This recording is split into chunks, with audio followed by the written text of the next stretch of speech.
Hi, and welcome to the Empowered Being Show. I am Seher.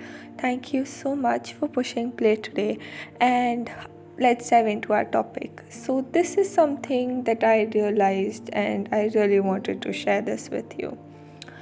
So, we living in this century, in this time period, we are the most easiest, we have the most easiest lifestyle ever. We literally have everything on our fingertips. We have we get food delivered to our home. We have groceries delivered to our home. We are connected via technology. We are just so much more privileged than generations that came before us. And also, as women, we have so much more freedom, in quotation marks, freedom, compared to, if we compare to people, women who came before us. And even as men, like, we have so many, we as a society, we have just so much more understanding and compassion for males, and just knowing and trusting, and whatever you identify as. It is not easy, but when you compare yourself to, like, even 50 years back, 25 years back, how much ever years back, it is so much more easier. And when I look around, I am like, if everything in our life is so easy, okay, is so simple, is so convenient, why are we as a whole, as a society, so not at peace, so not happy? Why are we facing these, just these issues, and these, just everything? Like, what is going wrong? What is exactly going wrong?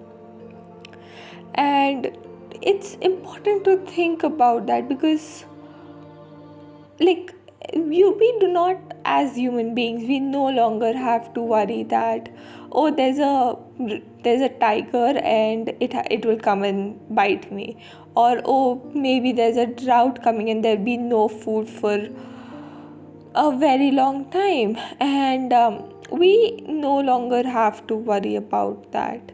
So so we are so, again in quotation marks, we are so safe, we are so protected, and we just are.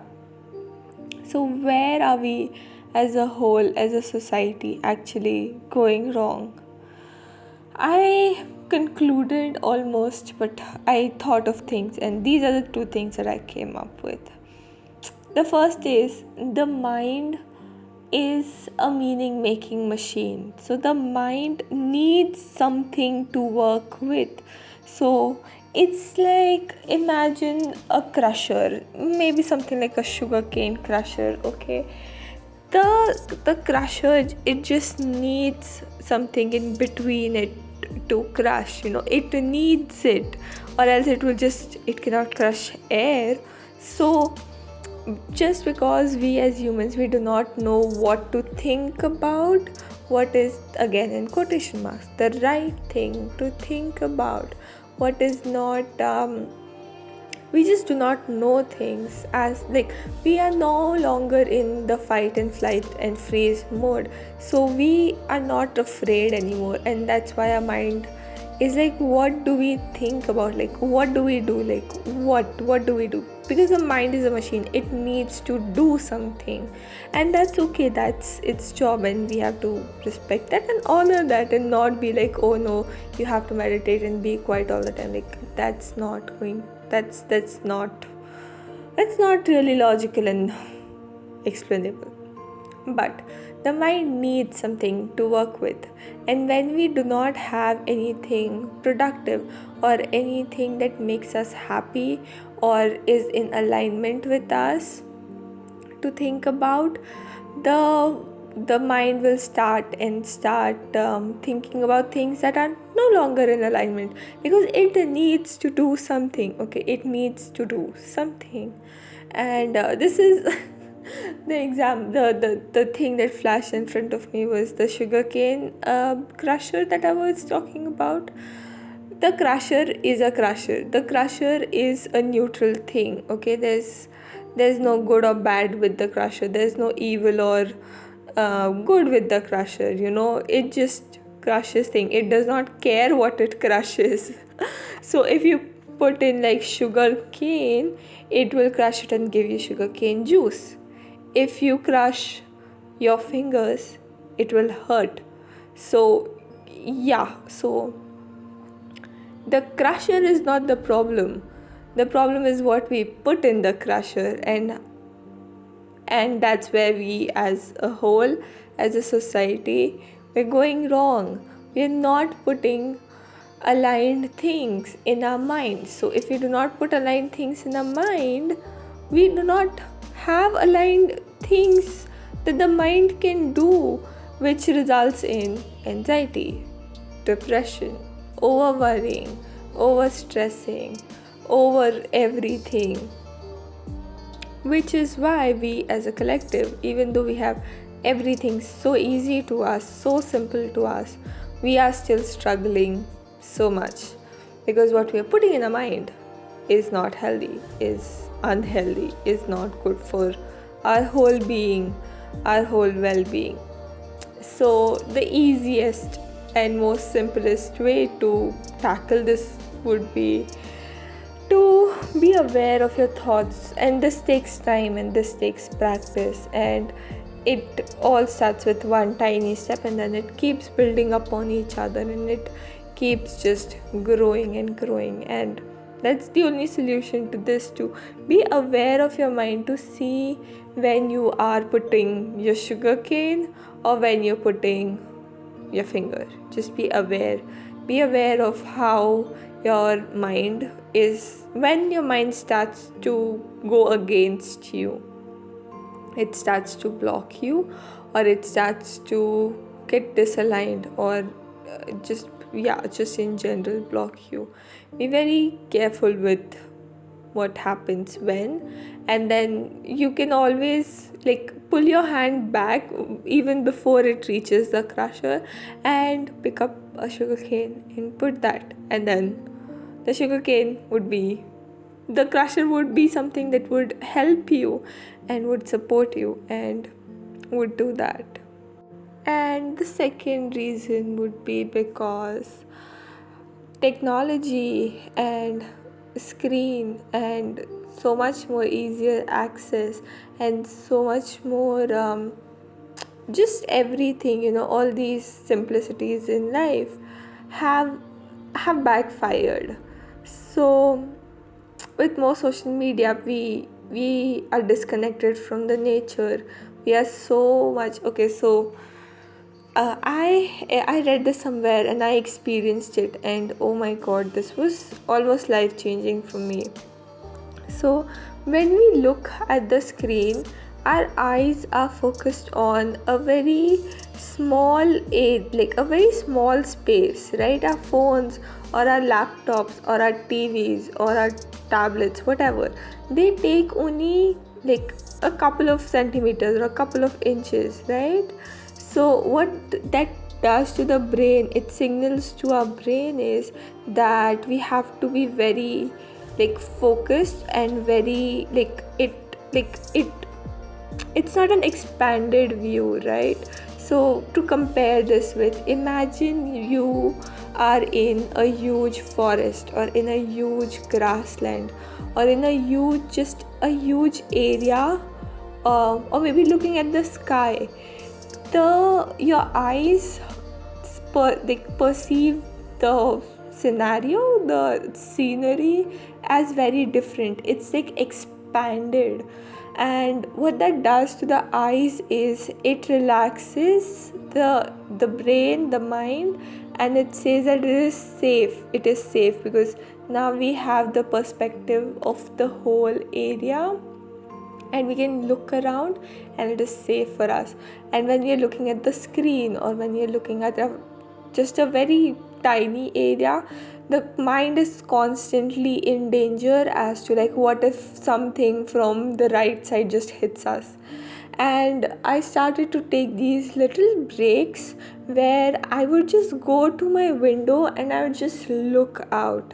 So I don't have like a like a whole green forest view from my house, but I do have a lot of greenery and I do have buildings, but I do also have access like view to the sky. And it made so much difference for me. Like I felt so much more calmer knowing, just looking around, looking at things from a wider perspective. And I feel you have to experience it to understand it, and it does not even take a lot of time. You just have to just take 5 seconds, walk to the window and just look out. Just that's all.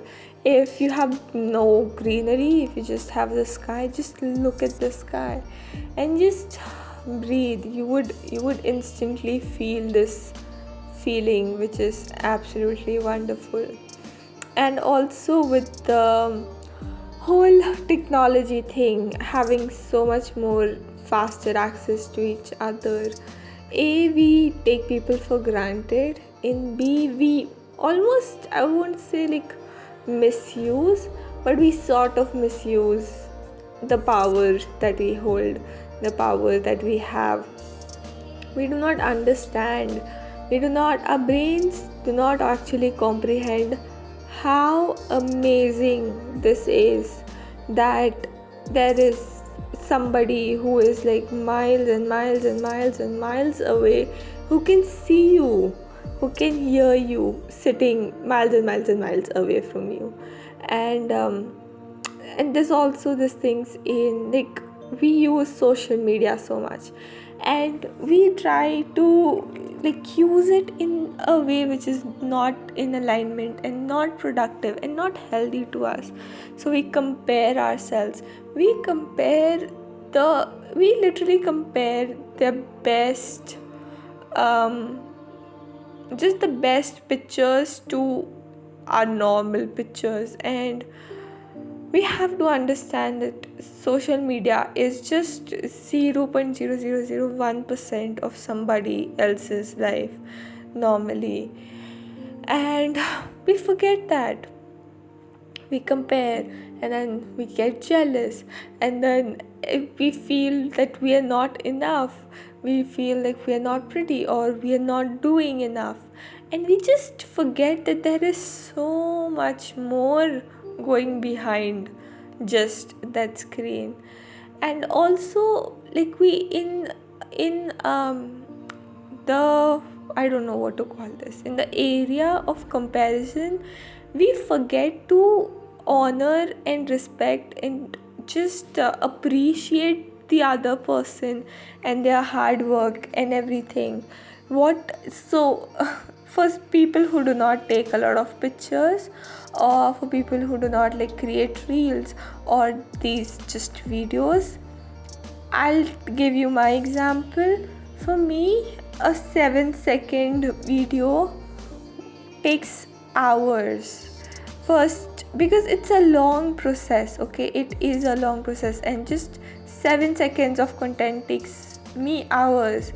And this is from, coming up with the whole idea, to getting dressed, to executing it, to editing it, to posting it. Like, it takes time, and I do not even create such, like, I do not even put a lot of I won't say I don't put a lot of effort, but I know a lot of people who put way more effort than me. And I am doing what I am doing, and that's a choice as to how much effort I am putting. I'm not comparing myself, but I'm just giving you perspective that just comparing yourself and this thinking, it literally just lacks and steals the joy that comes from the person creating that. So if the person's intentions are good and their intentions are pure and they're celebrating something and they want to share it with you, or they're sharing their a day with you, or they're sharing something, they're celebrating, just anything, just know that they're so happy, that they're just overflowing, and they want you to be happy with them, because we are a social animal. We humans are social animals, and we feel happiness from each other, and that's okay. And that's, if that's their intention, and we getting jealous of them is literally stealing away, and like the joy that we could have felt. And that's why, like, everything is so easy and it's so simple, but it's so complex. Like, it's super easy to just say things, and yes, it's difficult to often execute them. But if we think about it very slowly and carefully and with a lot of patience, we understand that it is worth it. It is our brains, it is worth the time it takes to reprogram our brains, to start thinking things that are in alignment, to start feeling things that are in alignment, to just change our perspective and view the world constantly from different lenses, from a lens of curiosity, from a lens of joy, from a lens of bliss, from a lens of power, self power. And it is beautiful and it is amazing, and we often forget that. And that's why, even though we have absolutely everything, almost, I'd say everything on our fingertips, like that's all we need, just our fingertips, and we have the whole world in our hands. Still, there is so much more to do in this world. And yes, when we start seeing it as an opportunity, it gets so much better, and it gets so much more aligned and so much more expansive than just there's so much wrong in the world. There's so much we can do, there's so much we can change, and the change starts with us, the change starts with you, the change starts with we as singular beings collecting together and experiencing this human life. So yes, that was it for today. I hope this helped you. I hope this served you. If this added any value, you can support us. The link is in our bio. If you think that there's somebody in your life who needs to hear this message, maybe it would help them, it would serve them in any ways, please make sure to send it to them. You can follow us on Instagram, Facebook, YouTube, all the fun places. And I hope to talk to you again very soon. Bye.